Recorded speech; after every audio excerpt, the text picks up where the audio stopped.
Salmo de número 133. Vamos ler, irmãos? Diz assim: ó, como é bom e agradável viverem unidos os irmãos. É como óleo precioso sobre a cabeça, o qual desce para a barba de Arão, e desce para a gola de suas vestes. É como o orvalho do Hermon, que desce sobre os montes de Sião. Ali ordena o Senhor a sua bênção e a vida para sempre. Amém? Pode tomar o teu assento? Glória a Deus, bendito seja o Senhor. Glória a Jesus. Sentado mesmo, feche os teus olhos, curva a tua cabeça e oramos ao Senhor. Pai, em nome do Senhor Jesus Cristo, mais uma vez bendizemos teu nome, Senhor. Agradecendo, Deus vivo, por mais esse momento abençoado, quando podemos estar diante da tua presença, Pai.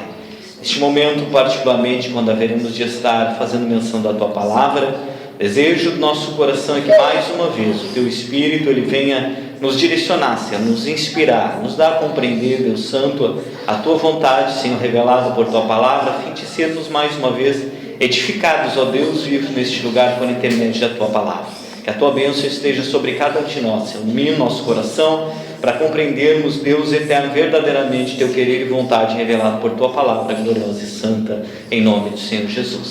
Amém e amém. Graças a Deus, bendito seja o Senhor. O que a Bíblia nos dá a conhecer ou nos revela a partir desse texto, bem como em muitos outros, são alguns ensinamentos que, sendo observados ao longo de nossa caminhada, eles haverão de resultar em alguma forma de bênção para a nossa vida.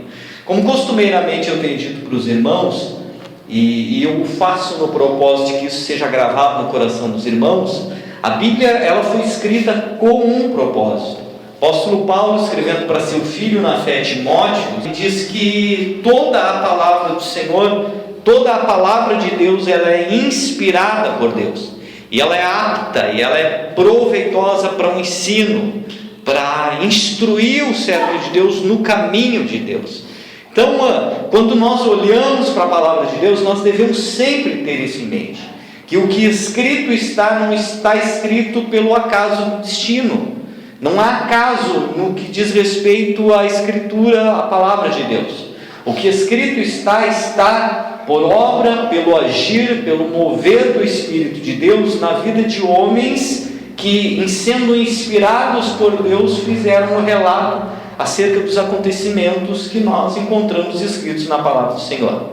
Particularmente neste texto, nesse salmo bem conhecido, nós encontramos alguns ensinamentos que eu gostaria de frisar com os irmãos nesta noite, ou revê-los, tendo em vista justamente o fato de hoje ser o culto de Santa Ceia do Senhor.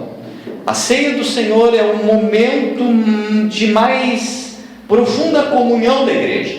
É um momento em que o povo de Deus, aqueles que foram alcançados por esta graça maravilhosa do Senhor, se reúnem, como disse o apóstolo Paulo lá em 1 Coríntios 11, com o propósito de trazer à memória os feitos do Senhor, trazer à memória os méritos de Cristo, trazer à memória a obra redentora do Calvário, o preço pago no Calvário, para que todos nós que alcançamos esta graça pudéssemos desfrutar desta comunhão íntima e perfeita, primeiramente com Deus, e também desfrutar da comunhão entre os irmãos.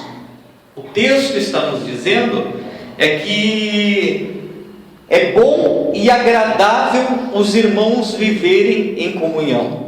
Como toda a palavra de Deus ela é inspirada pelo Espírito de Deus, então esta palavra que está dita justamente pelo próprio Espírito de Deus. Dito isto, é certo que quando a Bíblia diz que é bom e agradável os irmãos viverem em união, o próprio Deus é quem está colocando isso. Aos olhos de Deus, a partir da visão de Deus, quando Deus olha para o seu povo e vê o seu povo vivendo unido, vê o seu povo vivendo irmanado numa só fé, num só propósito, num só pensamento, isto aos olhos de Deus é bom, aos olhos de Deus é agradável. Agora, se nós pensarmos, irmãos, no conceito da palavra bom, bom, isso se relativiza no que diz respeito ao ser humano. Pensemos nisso. Aquilo que um indivíduo pode considerar ser bom, não é bom para o outro. Então, o conceito em si de bom, em sendo apreciado a partir do prisma humano, ele vai se relativizar de pessoa para pessoa. Ou seja, talvez uma pessoa, diante de uma determinada circunstância ou situação, considere aquilo sendo bom, ao passo que outra pessoa, vivenciando a mesma situação, talvez não considere aquilo sendo bom. Vamos pegar um exemplo disso. Muita gente, por exemplo, gosta do inverno. Quando chega o inverno, muitas pessoas dizem: ai, que bom, chegou o inverno, uma estação fria, um clima mais frio, eu adoro o inverno é bom. Ao passo que outras pessoas já veem o verão sendo algo bom. Então, o conceito de bom, quando apreciado a partir do prisma humano, ele se relativiza. Por exemplo, tem pessoas que gostam de um determinado tipo de comida. Tem pessoas que gostam de churrasco, afinal de contas nós somos gaúchos, né? Então tem pessoas que têm uma paixão profunda pelo churrasco. Tem pessoas que são vegetarianas. Pessoas que veem o churrasco como uma coisa muito boa. Tem pessoas que não o veem assim. Tem pessoas que acham bom a prática de um determinado esporte. Tem pessoas que acham boa a prática de outro esporte. De tal forma, irmãos, que o conceito em si de bom, ele não é universal. Aquilo que é bom, a partir da visão humana, não é bom para todos. Depende de cada indivíduo. Cada indivíduo, cada pessoa colocado diante de uma determinada situação, ela vai relativizar o conceito. Ou seja, o que será bom para ele, talvez não seja para o outro. O que será para o outro, talvez não seja para ele, e vice-versa. Mas o ser humano, irmãos, ele, por natureza, ele considera muitas coisas boas. É comum nós, quando seres humanos, apreciarmos muitas coisas, e nas mais diversas áreas da vida. Não somente nos exemplos que eu dei, mas existem muitas outras situações que, em sendo vivenciadas para nós as consideramos boas. Agora, quando nós olhamos para a palavra de Deus, irmãos, e nós começamos a ver aquilo que é bom a partir do conceito de Deus, a partir dos olhos de Deus, a partir do parecer que Deus dá acerca daquilo que é bom, nós encontramos poucas coisas que Deus considera sendo boas. Se você examinar a Bíblia, de Gênesis a Apocalipse, você vai perceber que são poucas as coisas que Deus considera como sendo boas. Pouquíssimas, na verdade. Dentre as quais, uma delas é justamente a comunhão do seu povo. Por isso que a Bíblia diz: ó, como é bom e agradável viverem os irmãos em união. A partir do olhar de Deus, a comunhão do seu povo é algo bom.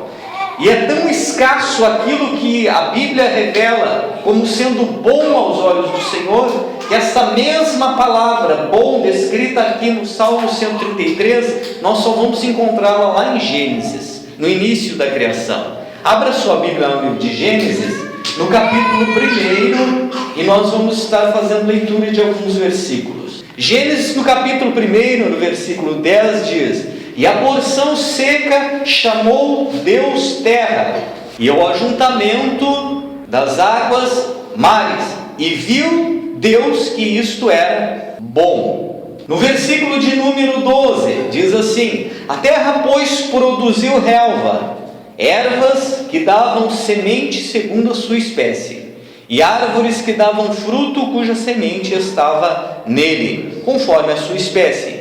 E viu Deus que isto era bom. No versículo de número 18: para governarem o dia e a noite, fazerem separação entre luz e as trevas, e viu Deus que isto era bom. No versículo 21: criou, pois, Deus os grandes animais marinhos e todos os seres viventes que rastejam, os quais povoam as águas segundo as suas espécies, e todas as aves segundo as suas espécies. E viu Deus que isto era bom. Versículo 25: E fez Deus os animais selváticos segundo a sua espécie, e os animais domésticos conforme a sua espécie, e todos os répteis da terra conforme a sua espécie. E viu Deus que isto era bom. Versículo de número 31: Viu Deus tudo quanto fizera, e eis que era muito bom. Essa palavra aqui descrita no Salmo 133, que nos revela que quando Deus vê a comunhão do seu povo, Ele considera algo bom, é a mesma palavra usada para descrever a criação de Deus. Quando Deus começou a criar tudo aquilo que hoje existe, a partir do seu próprio desejo, do seu próprio conselho, descrito no livro de Gênesis, no início da criação, à medida em que Deus ia criando a sua obra, a cada conclusão de cada etapa de sua criação, Deus olhava aquilo que Ele havia feito, segundo a sua vontade, segundo o seu conselho, segundo o seu propósito e querer. Deus olhando a sua criação, Deus dizia que aquilo era bom. A Bíblia diz que Deus criou a porção de terra seca, dividiu as águas, dividiu a terra, e olhou o que Ele havia feito e disse: isto que eu fiz é algo bom. Depois Deus começou a criar a relva, começou a criar as árvores, começou a criar os animais, começou a criar os répteis, animais marinhos, e Deus, olhando a sua criação, no final dizia: isso é bom.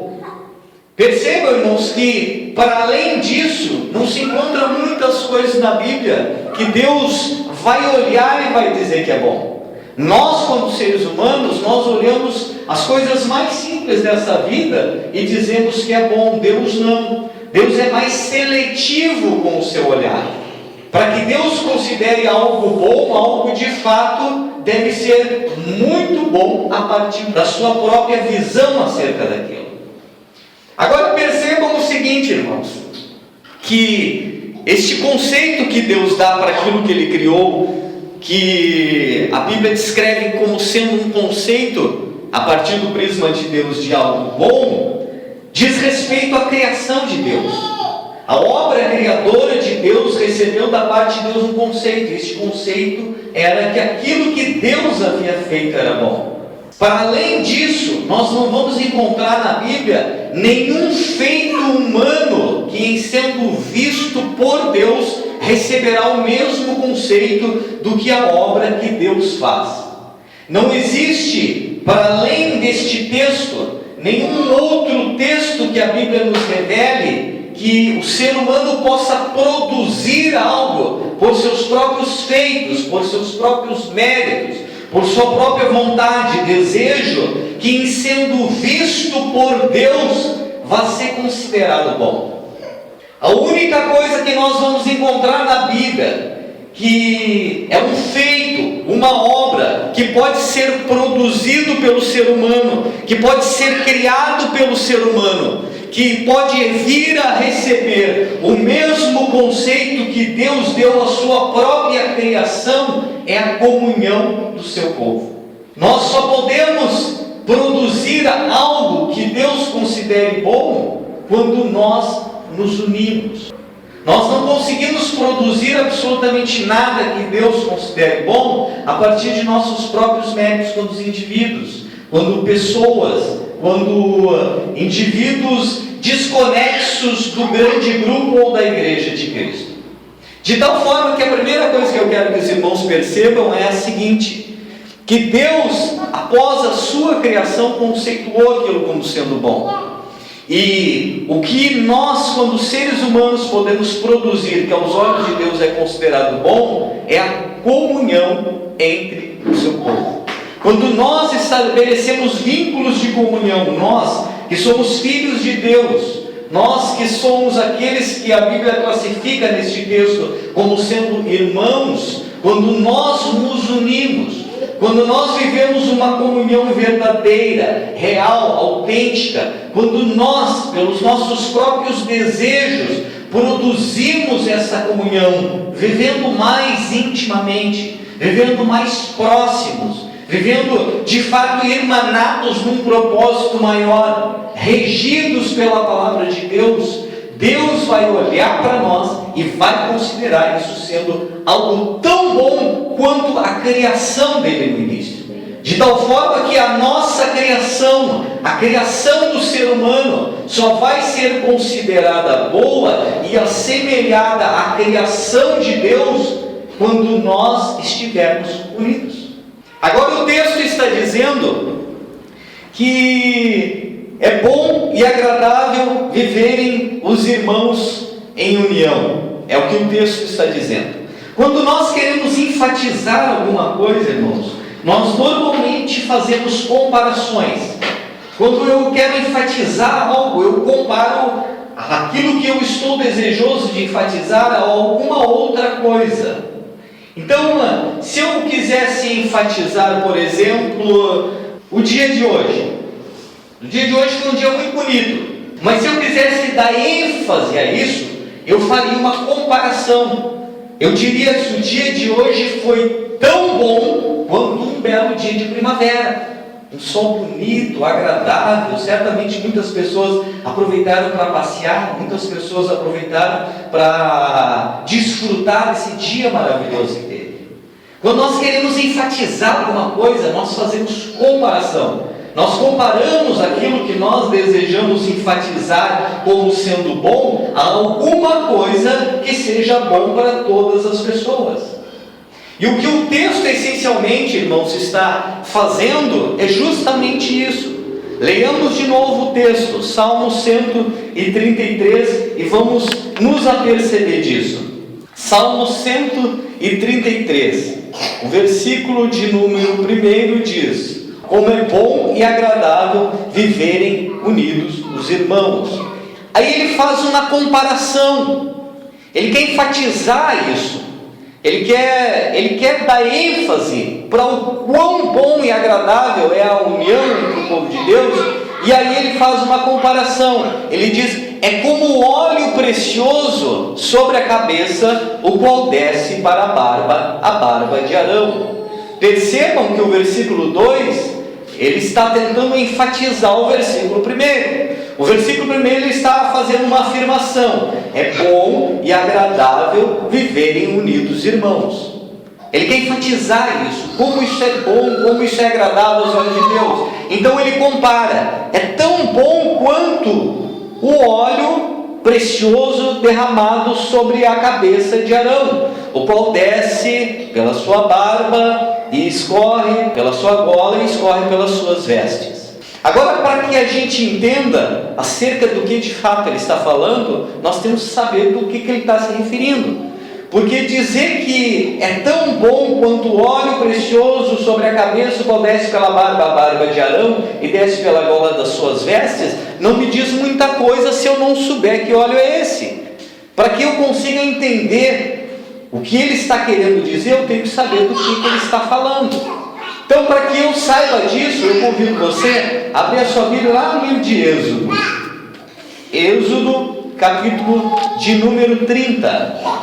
Para que nós venhamos compreender acerca do que de fato o salmista está falando, a partir da inspiração do Espírito de Deus, nós devemos nos reportar ao Êxodo, no capítulo de número 30, a partir do versículo de número 22. Êxodo, capítulo de número 30, a partir do versículo 22, nós teremos ali a explicação acerca de que óleo é este ao qual está se referindo o salmista, para que nós venhamos entender o que de fato ele quer dizer quando ele compara a união do povo de Deus, que é bom e agradável aos olhos do Senhor, a este óleo. A partir do versículo 22 diz assim: disse mais o Senhor a Moisés: tu, pois, toma das excelentes especiarias de mirra fluída 500 ciclos, de cinamomo odoroso a metade, a saber 250 ciclos, do cálamo aromático 250 ciclos, e da cássia 500 ciclos, segundo o ciclo do santuário, e de azeite de oliveira 1 hin. Disto farás o óleo sagrado para a unção, o perfume composto segundo a arte do perfumista. Este será o óleo sagrado da unção. Com ele ungirás a tenda da congregação e a arca do testemunho, e a mesa com todos os seus utensílios, e o candelabro com os seus utensílios, e o altar de incenso, e o altar de holocausto com todos os utensílios, e a bacia com o seu suporte. Assim consagrarás estas coisas, para que sejam santíssimas. Tudo o que tocar nelas será santo. Também ungirás Arão e os seus filhos, e os consagrarás, para que me oficiem como sacerdotes. Dirás aos filhos de Israel: este me será o óleo sagrado da unção nas vossas gerações. Não se ungirá com ele o corpo de homem que não seja sacerdote, nem fareis outro semelhante da mesma composição. É santo e será santo para vós outros. Qualquer que compuser óleo igual a este, ou dele puser sobre um estranho, será eliminado do seu povo. Percebam acerca de que óleo se está se referindo o Salmo 133. Ele está se referindo a um óleo que era feito naquele período especialmente para um determinado fim. Não era um óleo que se usava costumeiramente nas lâmpadas domésticas, não era um óleo que era utilizado para manter lâmpadas acesas no templo. Este óleo com o qual Arão foi ungido era um óleo especial, feito justamente com um propósito especial. Era um óleo tão especial, diz a Bíblia, que ele não poderia ser feito outro igual. Não se poderia fazer outro parecido com aquele. E o versículo de número 33 chega a enfatizar que qualquer que compusesse um óleo igual àquele, ele deveria ser eliminado do meio do povo. A tradução original diz que ele deveria ser morto. O que a Bíblia está querendo dizer, primeiramente, irmãos, quando o salmista está comparando a união do povo de Deus, que aos olhos do Senhor é boa, e dizendo que é tão boa a união do povo de Deus quanto esse óleo, a primeira coisa que o salmista está querendo dizer é que a união do povo de Deus, em sendo como este óleo, é algo preciosíssimo, é algo tão precioso que não pode existir outra coisa semelhante a isso.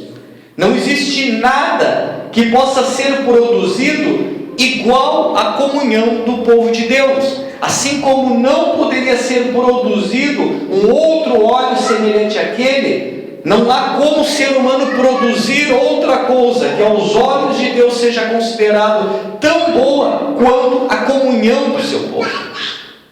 Agora, a Bíblia também revela que o fim, o propósito deste óleo era ungir aquilo que deveria ser utilizado como um fim sagrado no templo, e ungir Arão e os seus filhos para o sacerdócio. Aquele óleo, uma vez derramado sobre a cabeça de Arão e sobre a cabeça de seus filhos, era o que autenticaria o ministério que Deus havia dado para eles.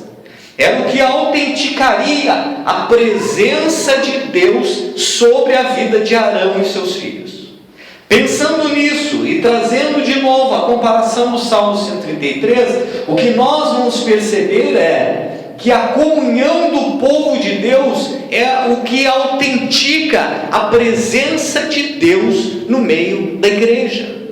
A presença de Deus só é de fato revelada, como através deste óleo era revelada sobre a vida de Arão e daqueles que compunham o sacerdócio, quando o povo de Deus ele vive em união. A união do povo de Deus é o que de fato vai autenticar a presença de Deus no meio do seu povo.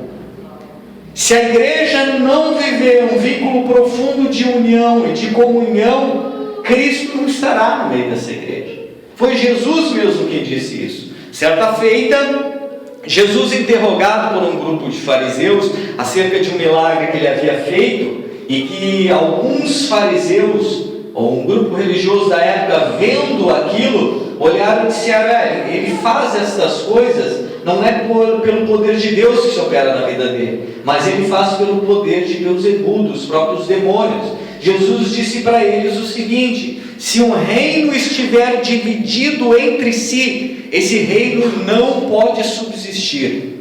Se não houver a união entre aqueles que compõem um reino, o reino nunca subsistirá. De tal forma e maneira que, se a igreja não se unir verdadeiramente, se não houver laços profundos de comunhão que unam o povo de Deus, a igreja nunca haverá de prosperar. E não prosperará porque a união é o que de fato autentica a presença de Deus no meio da igreja, como o óleo que foi derramado sobre a cabeça de Arão. Agora percebam que o Salmo 133 nos revela que o óleo foi derramado com tanta abundância que viraram na cabeça, ele escorreu pela barba, desceu pelas vestes e desceu até a orla de suas vestes, até a ponta. Tamanha era a quantidade de óleo que foi derramado sobre a cabeça de Arão. Ou seja, foi derramado abundantemente sobre a vida de Arão. Quando o salmista compara a união do povo de Deus e diz que é boa como aquele óleo que foi derramado abundantemente sobre a vida de Arão, nós podemos pensar justamente isso, que quanto mais o povo estiver unido num só propósito, num só desejo, num só pensamento, com um só objetivo, abundantemente a presença de Deus será derramada sobre a igreja. Nós queremos mais da presença de Deus em nosso meio. Nós queremos que Deus se manifeste abundantemente em nosso meio. Nós queremos que o Espírito de Deus seja derramado abundantemente sobre as nossas vidas. Então a primeira coisa que, quando igreja, nós devemos fazer é fortalecer os vínculos de comunhão que nos unem na presença do Senhor. Fazendo isso, naturalmente, a presença de Deus será derramada sobre a igreja. O Espírito de Deus se derramará. E a Bíblia revela que Deus não dá o seu Espírito por medida. Não existe uma medida própria do Espírito derramada sobre a vida de alguém que atinja um limite, o ápice. Isso não existe. O que a Bíblia ensina é que quanto mais nós nos voltamos a Deus, quando indivíduos, mais nós nos encheremos do Espírito de Deus, sem medida. Quanto mais buscamos, mais haveremos de receber. Não existe um limite tal que possa ser alcançado por nós. Quanto mais nos voltamos a Deus, quando indivíduos, mais recebemos da presença de Deus, mais recebemos do Espírito de Deus. Agora, isso no coletivo atua na união do povo de Deus. Quanto mais nós nos unimos, quanto mais nós nos aproximamos, quanto mais nós vivemos este vínculo fraternal que nos faça verdadeiramente sermos irmãos em Cristo, mais a presença de Deus se revelará não somente sobre a vida deste ou daquele indivíduo, mas será revelada sobre a coletividade, sobre a igreja de Cristo. De tal forma que o o salmista está querendo nos dizer é justamente isto. Fazendo esta comparação, o que ele está querendo nos dizer é justamente isso. Primeiro, a união do povo de Deus, a comunhão do povo de Deus, ela é algo bom e tão bom quanto aquele óleo. E aquele óleo é bom porque aquele óleo ele era especial com a comunhão, porque ele autentica a presença de Deus com a comunhão autentica, e porque aquele óleo foi derramado sem medida, como é derramado sem medida sobre a vida da igreja, a presença de Deus quando há a união. Agora percebam, irmãos, que o texto prossegue. No Salmo 133, o salmista, não se dando por satisfeito com esta comparação, ele vai além disso. Ele segue fazendo comparações. Ele queria enfatizar de tal forma o valor da comunhão aos olhos de Deus, que para além de compará-la tão somente com o óleo que foi feito para a unção de Arão, ele comparou também como o orvalho do Monte Hermon. E diz, é como o orvalho do Monte Hermon que desce sobre os montes de Sião. Este Monte Hermon é um monte muito alto que se encontra naquela região da Palestina, particularmente a sudeste de Jerusalém. É um monte muito alto mesmo, tem 2.814 metros de altura. E dada a altura daquele monte, a maior parte do ano ele se mantém congelado na parte de cima. Agora pensemos o seguinte: o que o salmista queria nos dizer quando comparou a comunhão do povo de Deus ao orvalho que descia do Hermon? Percebam, irmãos, que toda aquela região de Israel é uma região desértica, é uma região árida. Os irmãos que já assistiram a algum filme de conteúdo bíblico ou algum documentário que nos mostre aquela região, os irmãos vão perceber que é uma região muito árida, uma região de terra seca, uma região com pouca chuva, uma região com pouca água, é uma região desértica. A água nessas regiões desérticas é sinônimo de vida. E o Hermon, dado a sua altura, ele tinha uma particularidade. Durante alguns períodos do ano, ele começava a derreter a sua geleira, que possuía lá no pico. E com aquele derretimento das geleiras, primeiro se produziam alguns rios bem conhecidos na palavra de Deus, como por exemplo o Rio Jordão, que tinha sua nascente nas montanhas de Golã, que pertencia ao Monte Hermon. Mas também do Hermon descia sobre toda aquela região de Israel um orvalho todos os dias. Aquele gelo começava a se derreter e vinha da parte do Hermon sobre toda aquela região de Israel um orvalho que cobria toda a terra. Aonde esse orvalho descia, a terra se tornava fértil. Aonde vem a água, vem a vida. Então, as regiões que eram alvo deste orvalho que vinha descendo do Hermon sobre o Monte Sião, sobre a Israel, sobre Jerusalém, produziam relva, produziam vida por onde aquele orvalho passava.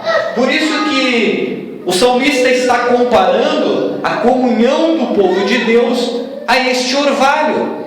Porque a comunhão do povo de Deus, ela é tão boa quanto este orvalho. E a particularidade deste orvalho é que aonde ele descia, se produzia vida. Onde havia terra seca, com a vinda, com a chegada, com a descida daquele orvalho, nascia vida ali, se produzia vida ali. Olha, o que o salmista está querendo dizer é justamente isso, que aonde há a união do povo de Deus, se produz vida espiritual. Aqueles que outrora eram como terra seca, outrora eram como um deserto, que tinham a sua vida árida, que tinham uma vida sofrida, uma vida difícil, quando eles são atraídos a esta comunhão do povo de Deus, e eles fazem parte desta comunhão, começa a se gerar vida nessas pessoas. Começa a se gerar vida espiritual. A comunhão do povo de Deus produz vida naqueles que dela participam. Percebam, irmãos, quão importante é isso. Quão importante é nós termos esta consciência e nós vivermos em comunhão. Quão importante é o povo de Deus, aqueles que compõem a igreja de Cristo, se aperceberem disso e desejarem viver esta comunhão. A comunhão do povo de Deus atrai bênção para o meio da igreja. Percebam que o Salmo, ele vai se concluindo dizendo, porque ali ordena o Senhor a bênção e a vida para sempre. Olha o que o Salmo conclui dizendo. Conclui dizendo que, como a união do povo de Deus, a comunhão entre o povo de Deus é boa e é agradável aos olhos de Deus, como Deus se agrada disso, como isso é tão maravilhoso aos olhos de Deus, aonde existe a comunhão verdadeira, real, autêntica, genuína, ali Deus ordena a sua bênção. Deus, quando olha para o seu povo, para a sua igreja, para aqueles que foram chamados a este caminho maravilhoso pelos méritos de Cristo, e encontra no meio do seu povo vínculos reais, verdadeiros, autênticos, genuínos, de comunhão, ali a Bíblia diz: Deus ordena a sua bênção. Agora, quem não deseja ser abençoado? Todos nós desejamos ser abençoados. O que o Salmo está nos ensinando é como ser abençoado.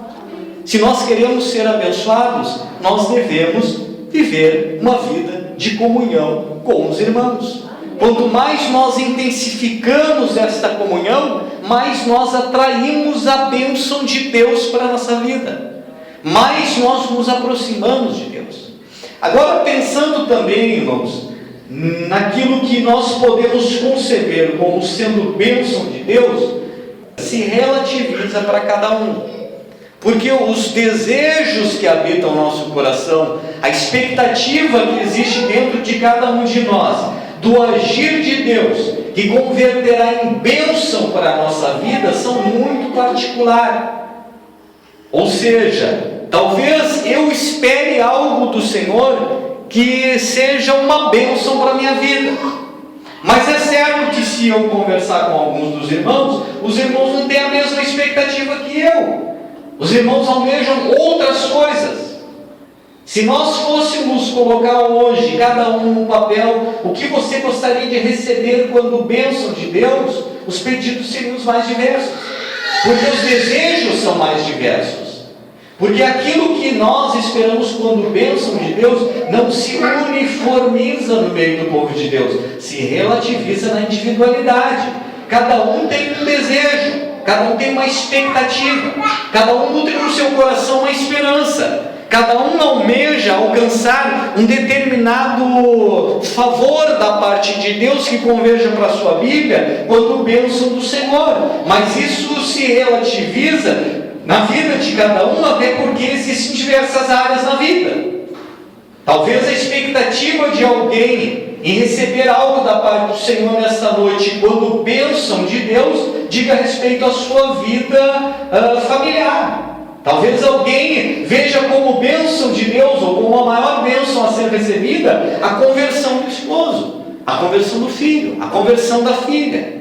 Talvez outro já anele no seu coração um trabalho que proporcione remuneração mais adequada. Talvez o outro deseje no seu coração uma intimidade mais profunda com Deus, um despertamento espiritual. De tal forma que nós olharmos para este salmo e pensarmos: bom, se eu viver em comunhão, eu atrairei a bênção de Deus para a minha vida. Mas qual bênção eu atrairei? Existem muitas bênçãos, irmãos. A Bíblia tem para o povo de Deus mais de 8.000 promessas.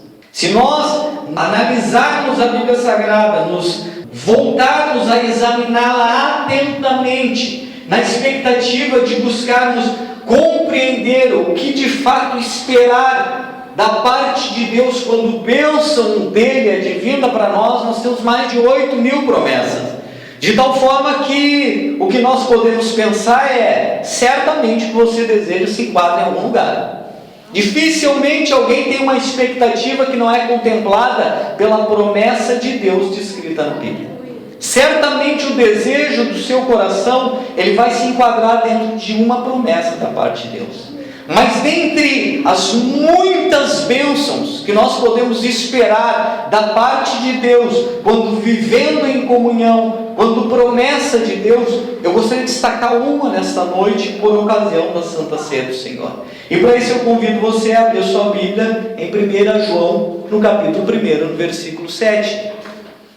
Ali nos é descrita uma bênção, dentre as várias que existem, que de fato para nós é importante e de muita importância, e não se condiciona ao desejo de uma só pessoa, mas está relacionada a todo o povo de Deus.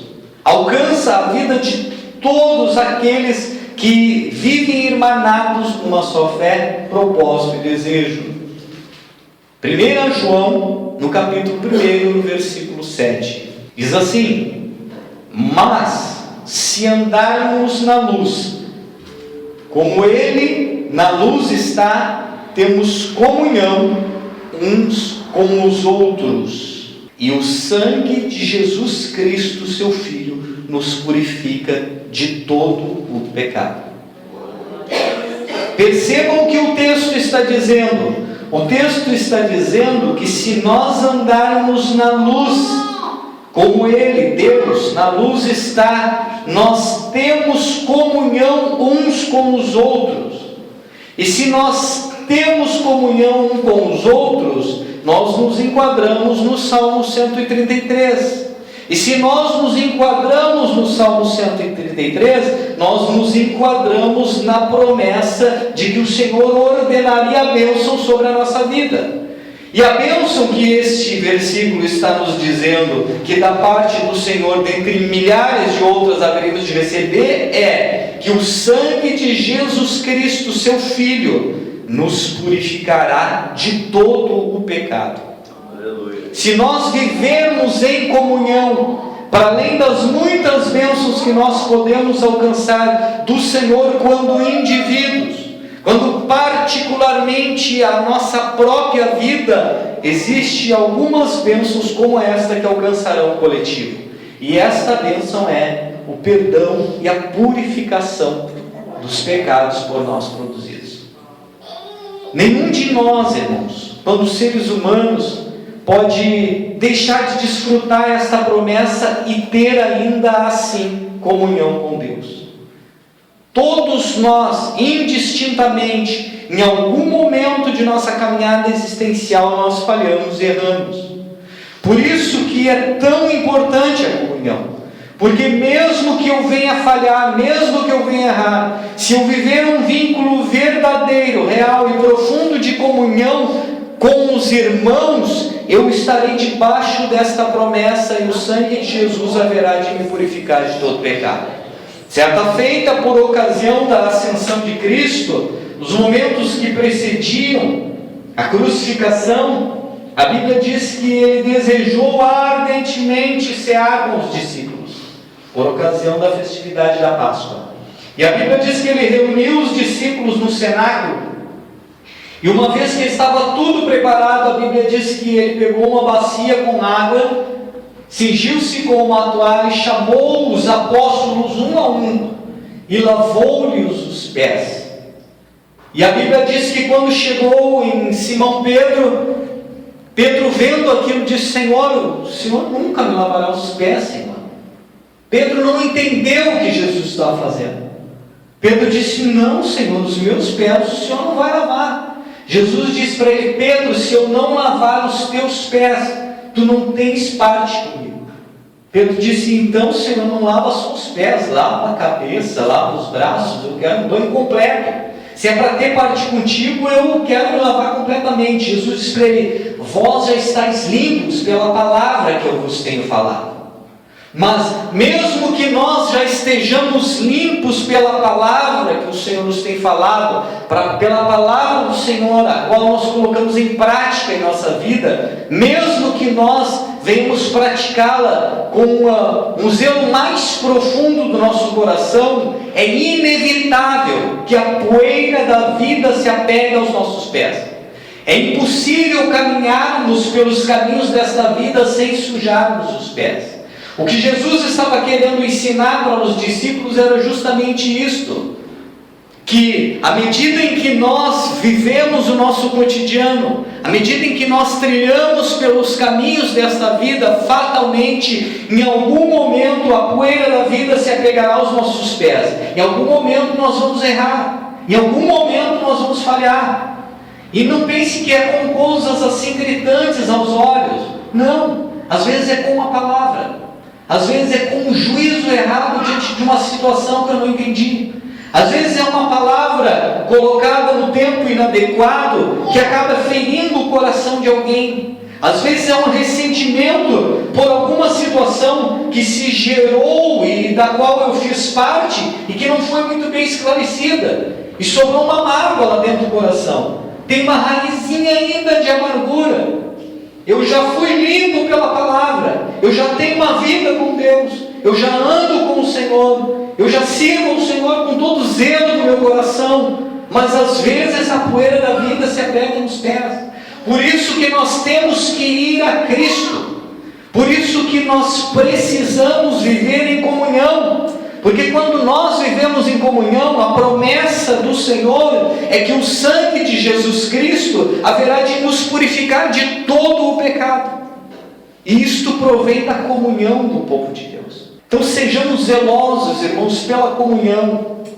Sejamos zelosos para manter este vínculo que nos une fraternalmente, porque nós vamos encontrar ao longo do caminho um adversário que não comunga com este vínculo que existe no meio do povo.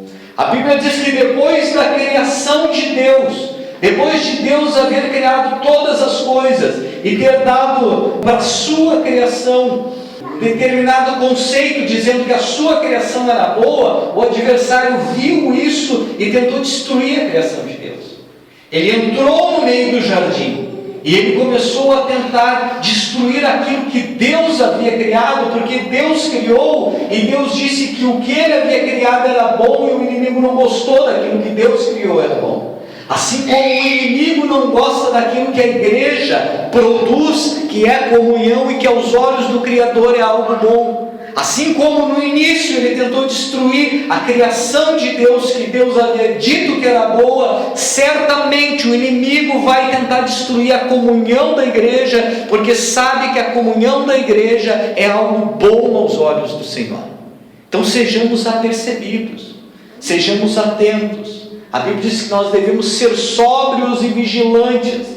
A sobriedade é essa capacidade de nós estarmos atentos diante das circunstâncias da vida, diante das situações que podem gerar uma oportunidade para que o adversário de alguma forma acabe criando uma situação que comprometa a comunhão da igreja.